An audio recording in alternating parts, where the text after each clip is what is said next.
নমস্কার সমস্ত দর্শক বন্ধুদেরকে শুভেচ্ছা অভিনন্দন ও ভালোবাসা জানিয়ে আপনাদের বহু কাঙ্ক্ষিত ভিডিও একটা আমন ধানের চাপান সার অনেকের দেয়া হয়ে গেছে, অনেকের প্রয়োজন নেই, অনেকের দরকার আছে। যাই হোক, যার দরকার আছে নেবেন। আর কি বলবো, হয়তো একটু দেরিতে ভিডিওটা করে ফেললাম। আমি বলছি বাঁকুড়া, পুরুলিয়া, পশ্চিম মেদিনীপুর, হুগলি, ওইখানে রোয়া চলছে, আজও রোয়া চলছে, এত দেরিতেও রোয়া চলছে, ভাদ্র মাসে আর 15 তারিখ পর্যন্ত রোয়া চলবে। যাই হোক, তারা দেখুক। একটা জিনিস হচ্ছে কি, সমস্যা একটা আপনাদের বলি, গোড়ায় একটা গলতটা বলি আমি, তবে বুঝতে পারবেন বিপদটা। এখন ভারত সরকার এই নিয়ে ভিডিও আনবো। ভারত সরকার একটা BVSY একটা প্রকল্প এনেছে, অর্থাৎ বিকশিত ভারত সংকল্প যাত্রা। এর নির্যাসটা এক লাইনে বলি, বোঝানোর জন্য অনেক বিস্তৃত আলোচনা চাই। ব্যাপারটা হলো কি, শুধু আপনাদেরকে প্রশ্ন করি, উত্তর আপনারা মনে মনে দেন, আমাকে শুনতে পাবো না তো, শুধু মনে মনে উত্তরটা তৈরি করে নিন। অর্থাৎ আপনার বাবা আপনাকে যে জমিটা ছেড়ে গেছে না, তিনি তো চলে গেছেন উপরে, আপনার বাবা যে জমিটা আপনাকে ছেড়ে গেছেন, যে মানের আপনি এখন চাষাবাদ করছেন, আপনি আপনার সন্তানকে সেই মানের জমি রেখে যেতে পারবেন তো? উত্তরটা আপনি দেবেন। নাকি তাকে রাসায়নিক সার মেরে মেরে 12টা বাজিয়ে, শক্ত করে জীবাণু মেরে 12টা বাজিয়ে দিয়ে মাটি আপনি চলে যাচ্ছেন, কোনটা? আমি বলতে চাই, এইটা নিয়ে প্রকল্পটা বলবো পরে, বিস্তারিতভাবে বলবো। আমি বলতে চাচ্ছি, যারা জৈব সার দিয়েছেন তাদের একরকম চাপান হবে, যারা জৈব সার দিতে পারেননি তাদের একরকম চাপান হবে। এই তো গল্প। এখন জৈব সার বললো আমাদের গোবর নিই, এক্ষুনি বলে 100 লোক বলে, তার 90 জন বলে আমাদের গোবর নিই, গোবর পাবো। আর গোবর না থাকুক না, আপনি অ্যাজোলা দিয়ে ব্যবহার করতে পারেন, পানা পচিয়ে করতে পারেন, অন্য জৈব সার দিয়ে করতে পারেন, ভার্মি কম্পোস্টিং করতে পারেন, রাসায়নিক সার খোল দিয়ে করতে পারেন। রাসায়নিক সারের বদলে যে রাসায়নিক সার কম দিলাম, সরিষার খোল দিলাম, সরিষার খোল ব্যবহার করতে পারেন। কিচ্ছু নেই, আমি গরিব লোক বাবা, পরের জমি করেছি। মুরগির পোলট্রির লিটার দেওয়া যায় না, এমনি এমনি দেয় কোথাও পোলট্রি, কোথাও 25 টাকা, 30 টাকা, 50 টাকা বস্তা। ওই বিঘা প্রতি 33 শতকের উপরে 4 বস্তা করে দেন না, দেখি ধান সার রাসায়নিক সার কোথায় লাগে আপনার। জৈব সার দিতে হবে তো, মাটি বাঁচাতে হবে, চাষ করতে হবে। যাই হোক, আমি আর বিস্তারিত দেরি করবো না। আমার চাষ দেখবেন আমি কিভাবে চাষ করছি, আমি কত গোছায় নিয়েছি। কেউ বলছে কালি বের করতে পারছি না, কালি বাড়াতে পারছি না, ইত্যাদি ইত্যাদি নানা রকম প্রশ্ন। সংক্ষেপে নির্যাসে বলতে গেলে বলতে হবে, বৃষ্টি এখন লাগাতার হচ্ছে। লা নিনার প্রভাবে এবছর বেশি বৃষ্টি হবে, আমি আগে বলেছি ভিডিওতে। প্রশান্ত মহাসাগরের জলবায়ু ঠান্ডা শীতল হওয়ার ফলে লা নিনা তৈরি হয়েছে। যেমন এল নিনোটা গরম হয়ে গেলে হয়, লা নিনা তৈরি হয়েছে, ফলে এবছর একটা রেকর্ড পরিমাণ বৃষ্টি হবে। তার পূর্বাভাস আমরা পাচ্ছি, এখন দরকার নেই। আমি বলতে চাচ্ছি, বজ্রবিদ্যুৎ সহ যত বৃষ্টি হবে তত নাইট্রোজেনের চাহিদা কমে যাবে, তত নাইট্রোজেন কম লাগবে। খাস ধান চাষ করেছেন যারা, সেন্টেড ধান চাষ করেছেন, সুগন্ধি ধান, তাহলে তো নাইট্রোজেন খুব খুব খুব কম দিতে হবে, না দিলেও আরো ভালো হয়। তা এইরকম পরিস্থিতির মধ্যে আমরা এখন কি চাপান সার দেবো? আমি বলছি, যা ছেড়ে গেছেন, যারা গোছকে বাড়াতে পারছেন না, গোছকে মোটা করতে পারছেন না, আমার আগের ভিডিওতে বলেছি, আমি তার উল্টো বলবো না। আমি চাপান সার দিচ্ছি, দেখুন এখন ডিএপি আর 28-28-0, সামান্য ইউরিয়া।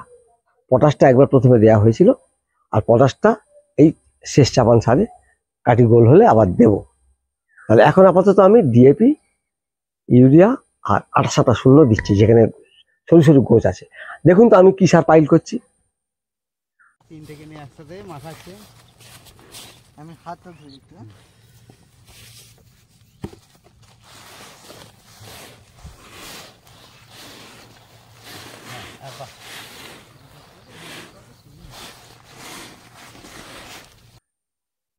আচ্ছা, আমার গাছগুলো দেখুন তো। এইবার এইরকম গাছ থাকলে এতে ইউরিয়া লাগবে। গাছটা ছোট হয়ে আছে, কিন্তু গাছটাকে কিন্তু এবার হাইটে বড় করতে হবে, আপনাদের যেটা শিখিয়েছি কায়দা।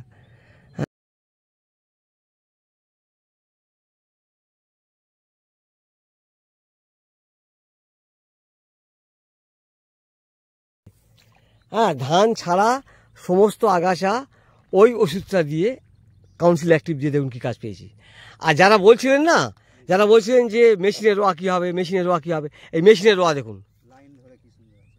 দেখাতে পারে বাবা। মেশিনে আজকাল ঠকাবে কেন? বিজ্ঞান কি সেইভাবে তৈরি করবে যে মানুষকে ঠকানো হোক? চাষিদের ঠকাবে কেন?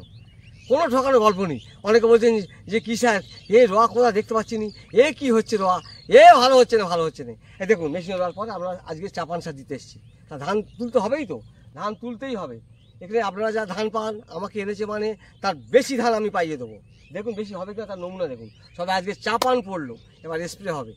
দেখুন তো কি করেছি আজ 22 দিনের রোয়া হয়েছে। হ্যাঁ 22 দিনের রোয়া এটা। আজকে এটা 22 দিনের রোয়া দেখুন। আজকে এটা 22 দিনের রোয়া দেখুন, একবার মেশিনে রোয়া হয়েছে, সবাই শুধু দেখে নিন। দেখলেন তো? তাহলে আমি আনতে পেরেছি 30-32টা 35টা করে হয়ে গেছে, ধারেগুলো 40-42টা করে হয়ে গেছে। তা আপনাদের হবে না কেন? আমি তো ভুলভাল বলছি না তো। যাই হোক, তাহলে এইভাবে চাপান সার মারতে হবে কত করে? 33 শতক জায়গাতে। এখন ডিএপি দিতে হবে অন্তত কমপক্ষে, যাদের গোছ একদম সরু সরু হয়ে আছে, যাদের সরু সরু হয়ে আছে, লিকপিকে গোছ হয়ে আছে, 33 শতক জায়গার উপরে কমপক্ষে 6 থেকে 7 কেজি ডিএপি, তার সঙ্গে 6 থেকে 7 কেজি 28-28-0, আর ইউরিয়া 4 থেকে 5 কেজি। এইটা দিয়ে এখন চাপান দেবেন। দেখুন আমি কি করছি। আরেকটা কথা বলি, এখন জল প্রচণ্ড বেড়ে গেছে, প্রচুর বেড়ে গেছে জল। আমাদের দক্ষিণ 24 পরগনা, উত্তর 24 পরগনা নিচের দিকে, পূর্ব মেদিনীপুরের এদিকটায়, নদীর দিকটায়, হাওড়ায় নদীর দিকটায় দেখবেন এত সব মাছ আমাদের জল, 1 হাঁটু করে জল নিচু জমিগুলোতে। এখানে কিন্তু দানা সার ব্যবহার করতে হবে। যদি একান্ত যারা করেছেন, কি বলবো, ওই মালি 4, উৎকল 4, অর্থাৎ দীর্ঘমেয়াদী ধান অথচ বেঁটে কাজ যারা করেছেন, তখন তো সার লাগবেই। তা ওখানে কিন্তু দানা সার দেবেন, পটাশ এসব। তখন পটাশ দিলে হবে না, পটাশ তখন স্প্রে করতে হবে। কারণ পটাশ এত হাইলি সলিউবল, যেতে যেতে মাটিতে পৌঁছাবেন তার আগে গুলে যাবে জলে, সমস্ত টাকাটা নষ্ট হয়ে যাবে। সেখানে দানাতে যাবেন 10-26 হয়, ধানে দিতে বারণ করলেও সেখানে হয়তো যেতে হতে পারে। যাদের জল প্রচণ্ড বেশি আর যাদের জল মোটামুটি 1 ফুটের নিচে আছে, তারা এগুলো ব্যবহার করবেন। তাহলে আমার ভিডিওটা দেখুন, দেখে আমাকে বলুন যে আমি গাছ করতে পারছি না, ট্রিটমেন্ট করতে পারছি কিনা। এই তো একটা ব্যাপার। আর চাপান সার দেওয়ার 3 দিন পরে প্রতি লিটার জলে 2 মিলি করে হচ্ছে আপনার মিরাকুলাম, আর জিঙ্ক 2 গ্রাম করে শুধু স্প্রে করে দেওয়া। এই তো ফুরিয়ে গেল, আর কি কাজ। চচ্চর করে বেড়ে যাবে, চচ্চর করে মন্ত্রের মতো গাছ বেড়ে যাবে, ম্যাজিকের মতো বেড়ে যাবে। আমার গাছ ছোট ছিল, আমি এখন স্প্রে করেছি, আমার গাছ প্রচুর বেড়ে গেছে, বড় হয়ে গেছে। পরে যদি প্রয়োজন হয় ভিডিও দেখাবো। যাক, ছোট ভিডিওটা রাখলাম। সকলকে ধন্যবাদ জানাই। বিশেষ করে চাপান সারের উপরে বলছি আমি, চাপান সার নিয়ে আর আমি বেশি বিস্তারিত ব্যাখ্যা করব না। সকলকে ধন্যবাদ জানিয়ে শেষ করছি। নমস্কার।